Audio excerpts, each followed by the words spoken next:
Vamos falar da pecuária de corte dos Estados Unidos. Nós convidamos para abordar esse assunto aqui no programa o médico veterinário e consultor técnico da Matsuda, Dr. João Gabriel Carvalho. Ele esteve recentemente nos Estados Unidos e tem informações atualizadas para passar para você. João Gabriel, muito boa noite. Quais são as impressões que você teve nessa recente viagem aos Estados Unidos sobre a pecuária de lá? Bom, boa noite a quem nos assiste, boa noite, Zaidan. É um prazer estar aqui mais uma vez falando com vocês. E essa viagem, cheguei recentemente, essa semana nos Estados Unidos, pudemos rodar para ver a pecuária e como está o mercado americano em relação a 2025 e as perspectivas que o pessoal, os produtores em si, os consultores do mercado, têm para esse ano de 2025. E o que a gente pôde conseguir de informações lá são informações muito boas para o mercado pecuário brasileiro. Então, os Estados Unidos ele está com o menor rebanho em 60 anos, como todo mundo comentando isso direto aqui nas mídias, né?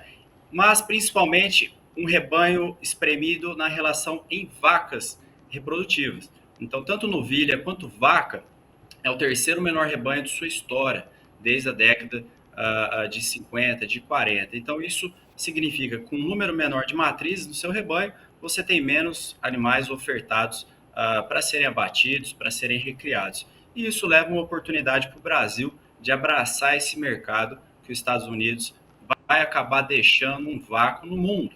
Então, a exportação é um mercado muito importante para os Estados Unidos e nenhum outro país consegue hoje absorver esse mercado. E o Brasil, aumentando sua produtividade, com a expectativa dessa melhora de produção, com uma arroba mais valorizada, a gente vai acabar sofrendo um efeito positivo dessa falta de produtividade do mercado americano, que ele vem derrubando o número de animais do seu rebanho já há alguns anos, com a perspectiva ainda de não recuperação para 2025 e 2026. Eles ainda vão sofrer com essa falta de animal no mercado nesse ano que a gente já começou, mas para expectativa de 26 e 27 também, onde a gente pode ver um bezerro muito valorizado hoje nos Estados Unidos. Então, para vocês terem ideia, essas imagens que a gente está mostrando, isso é um animal meio sangue Angus com uma vaca holandesa produtora de leite. Então, o que está segurando hoje o mercado de carne dos Estados Unidos é a produção de animais de corte nas matrizes leiteiras produtoras de leite, que representa hoje 18% de todo o animal abatido nos Estados Unidos. Sejam animais meio sangue, cruzado com Angus ou qualquer outra raça de corte, ou animais propriamente 100% leiteiros, como holandês, Jersey, para a fabricação de hambúrguer, carne moída ou almôndega, que é um mercado interessante para os americanos. Esse uso, esse cenário de acasalamento de gado de corte com o gado leiteiro já tem bastante solidez nos Estados Unidos, aqui no Brasil nem tanto, embora nós já tenhamos, o ano passado entrevistamos muita gente que confirmou que aqui no Brasil também existem vários trabalhos de pessoas fazendo o que se chama lá nos Estados Unidos de beef on dairy, ou seja, beef é carne, é o touro para carne, sobre uma vaca leiteira, que é o dairy, né? E nós já estamos tendo um pouco disso aqui no Brasil, mas não num volume como a gente tem nos Estados Unidos. Sobre o rebanho americano, você diz que das últimas décadas é o menor rebanho por lá. E os Estados Unidos importaram muitos animais do México, do vizinho México. Como é que está hoje esse cenário? Ainda estão importando para tentar recompor o seu rebanho? Certo. Então, nós tivemos no Texas, que é um estado importante na importação de animais do México, e você tem também os estados do norte do país que vão importar bastante animais do Canadá. Mas esse volume de gado importado não está acompanhando a demanda do mercado. Então, ainda tem bastante importação de animais vivos para terminação em confinamentos nos Estados Unidos, mas não é um volume que vai alterar a expectativa e a demanda do mercado para compensar a falta de animais sendo produzidos. Tanto é que o bezerro hoje, para vocês terem uma ideia em relação a preços, hoje um animal que acabou de nascer no primeiro dia de vida, um macho dessa cruza Angus holandês, ele vai chegar num preço de $880 o bezerro com um dia de vida. Então, isso é um valor muito alto desse bezerro. Tanto é que a cria hoje é a categoria que mais dá lucro para o pecuarista americano. Ela tem um valor agregado muito alto, onde na desmama um animal vai ser vendido em torno de $8 o quilo do peso vivo. Isso é um quilo de 47, 48 reais. Então fica muito fora do que a gente está aqui no Brasil. Então o americano hoje ele tem um custo de compra desses animais muito alto, mas a sua arroba também está valorizada. Então hoje a arroba vai girar em torno de 105, $110. Isso vai dar em torno de R$ 600 a arroba. Então esse valor de venda mais alto está compensando esse custo mais alto do bezerro também na compra para você colocar dentro de um confinamento. Mas os custos de produção, a diária e os grãos estão num custo mais baixo. Por isso que eles conseguem ainda ganhar e ter lucro nesses animais. Então, apesar do custo alto de compra, e você tem um valor agregado na venda, os custos de produção estão muito próximos do Brasil, hoje girando em torno de $2, $2,10 a diária, estando muitas vezes até mais barato do que aqui, quando você baseia num DDG, num milho e no algodão. Então, os pecuaristas eles ainda conseguem ter lucro nesses animais pelo baixo custo de produção, que é a expectativa de estabilidade. Então, nós conversamos com alguns consultores do mercado de carne dos Estados Unidos, que eles têm um grande rebanho na mão, e eles afirmam que para 2025 e 2026, estabilidade no custo de produção, um aumento ainda maior nesse preço do bezerro, que é comprado para colocar nos confinamentos, e a estratégia é aumentar o tempo de confinamento desses animais. Como o valor por animal está muito alto, a ideia é terminar esses animais num peso maior, que assim você consegue melhorar a qualidade da carne, você consegue uma bonificação no frigorífico, e aí a margem de lucro por animal aumenta. Ao invés de você ter um giro mais rápido no confinamento, a ideia é você manter mais tempo, colocar mais peso nesses animais e melhorar a classificação de carcaça dos animais que estão indo para abate. Você falou que o preço do bezerro, né, de um dia já está convertendo para o nosso real mais ou menos R$ 4.500, seria isso, o João Gabriel? Mais ou menos R$ 4.500 o bezerro, não de desmama, mas o bezerro de dia. De um dia você vai pagar em torno de $880 nesse animal, no animal vivo. Esse é o animal cruzado? O animal cruzado Angus com holandês. E o que muita gente confunde, esse animal ele tem uma performance exatamente igual a do Angus no confinamento. É um animal que depois de 200, 250 dias confinado, um animal que vai ter 65% de carcaça, um animal que tem um ganho médio diário de 1,5 kg, e você vai conseguir terminar esses animais num padrão de qualidade de carne excelente. Então você consegue uma classificação, uma tipificação de carcaça e uma bonificação por ser uma carne prime, por ser uma carne choice, que são as classificações mais altas do Ministério da Agricultura dos Estados Unidos. E nós estávamos trabalhando com o arroba nos Estados Unidos na casa de $100. Você está falando que já chegou a $108 a arroba. Isso, tá? Nós achamos alguns confinamentos que trabalham com 105, padrão normal dos animais, mas alguns já estão conseguindo trabalhar numa arroba de $110.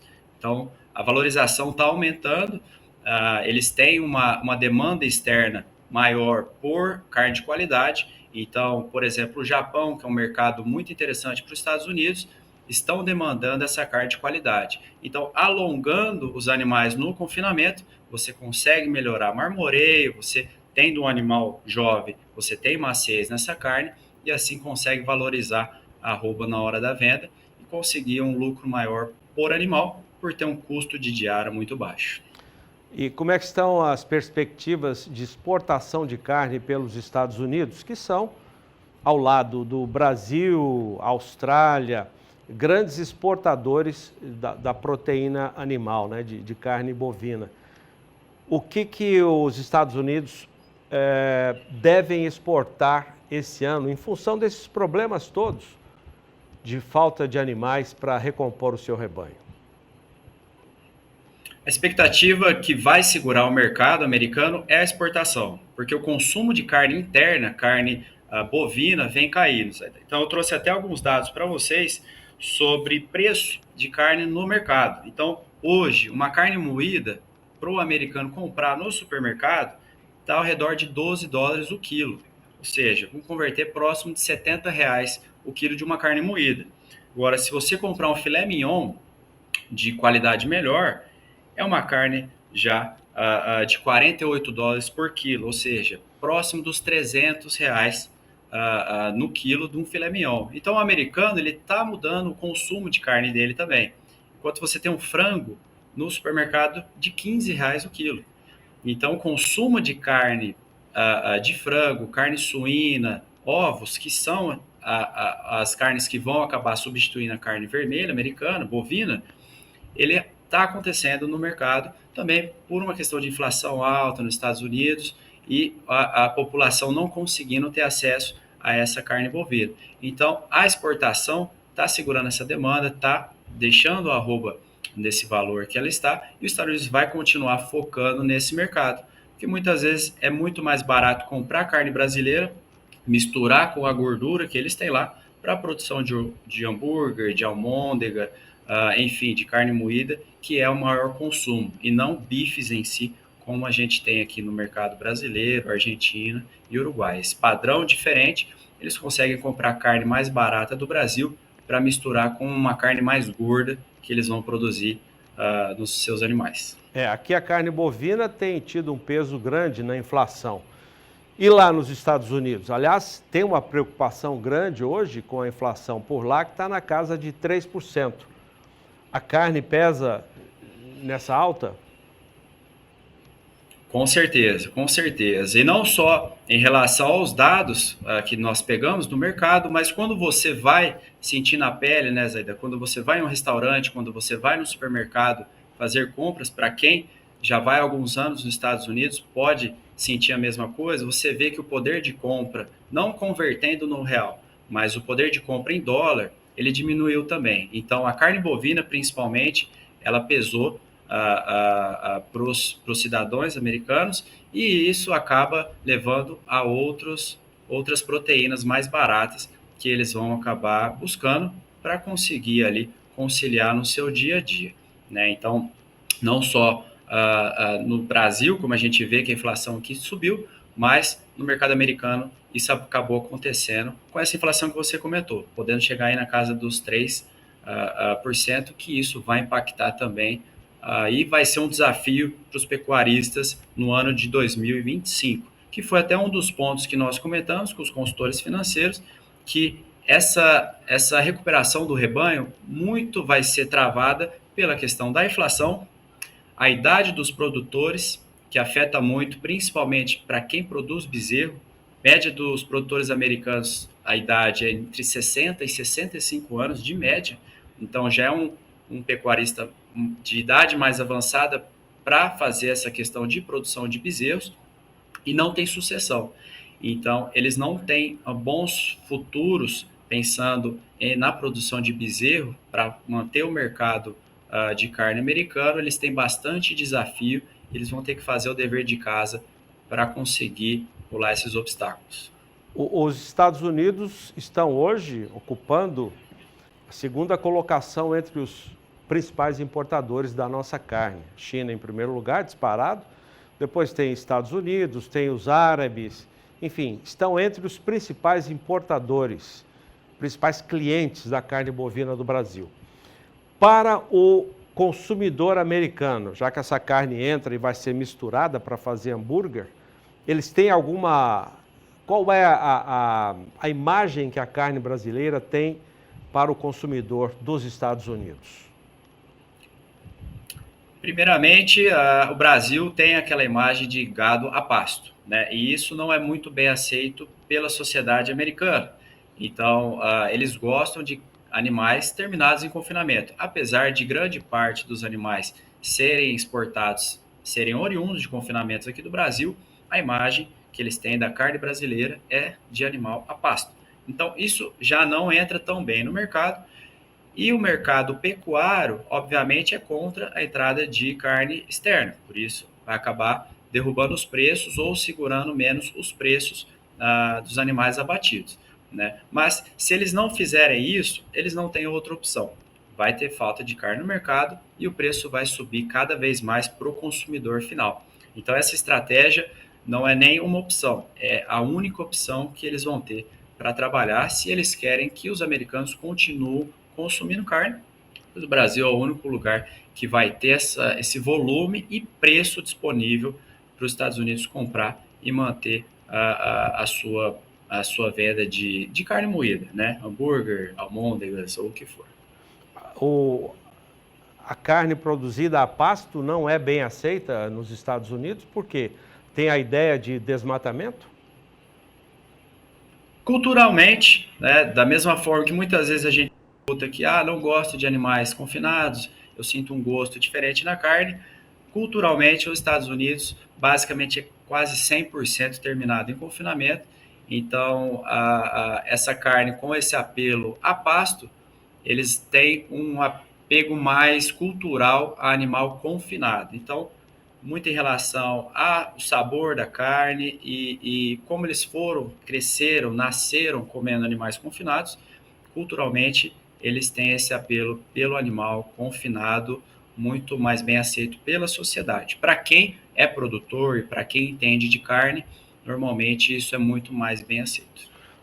Tem uma grande expectativa para este ano de que o Japão e a Coreia do Sul, que são dois grandes importadores, até remunerando melhor o preço da carne, de que eles abram o seu mercado para carne produzida no Brasil. Provavelmente depois que o Brasil for considerado internacionalmente livre de febre aftosa sem vacinação. Isso deve ocorrer agora no mês de maio na França, na Organização Mundial de Saúde Animal. Você acha que o sistema de produção do Brasil, carne a pasto, também pode encontrar dificuldades no consumidor japonês? Eu acredito que não, pois se nós conseguirmos fazer esse animal, você fazer uma recria bem feita, uma fase de cria, uma recria bem feita, entrar com esses animais normalmente, ou num semi-confinamento, ou em um confinamento, numa idade jovem, você vai ter uma carne de qualidade, independente se você está terminando ele a pasto ou confinado, né? Então, para o mercado mundial, com essa demanda aquecida, principalmente chinesa, que nós sabemos que é o maior comprador e tem a demanda maior do mundo, atualmente eu acho que isso não vai impedir de o Brasil vender sendo confinado ou não. Os países querem ter uma garantia que eles vão receber a carne e a população vai conseguir se alimentar. Então, como o Brasil mundialmente é conhecido como ter um volume grande de produção, uma exportação alta e muitas vezes na conversão do dólar ter um preço competitivo com os outros países, isso acaba sendo mais atrativo do que essa questão cultural e acaba levando aos países comprarem de uma maneira e de um volume muito maior e não sendo um impedimento. Então, acho que não, independente da como foi feita a terminação desses animais, a gente vai conseguir colocar a nossa carne em qualquer país que tiver demanda e tiver disponibilidade de comprar a nossa carne. Como é que está hoje a relação do produtor, do pecuarista, com os frigoríficos nos Estados Unidos? Hoje os frigoríficos, a margem apertaram bastante, né? Então, com a demanda aquecida, com um custo na compra desses animais que vão ser abatidos mais altos, a margem do lucro do frigorífico abaixou bastante. E a expectativa hoje é, na verdade, que há até talvez fechamento de algumas plantas por falta de animais para serem abatidos. Então, hoje o pecuarista ele tem uma boa relação com os frigoríficos, mas os frigoríficos, alguns casos, vão baixar seus abates diários, muitas plantas podem até parar momentaneamente por falta de oferta de abate de animais, principalmente para o final de 2025 para 2026. Então, essa falta de animais, ela é realmente séria para os Estados Unidos, vai mexer bastante com o mercado durante esse ano e o ano que vem, mas a relação hoje é boa. Eles não estão em conflito, principalmente porque os pecuaristas eles estão tendo uma margem de lucro, mesmo com o custo do bezerro alto. Hoje o mercado que está sofrendo mais, apesar de ter uma exportação num valor agregado também, mas um custo mais alto na compra dos animais para serem batidos são os frigoríficos.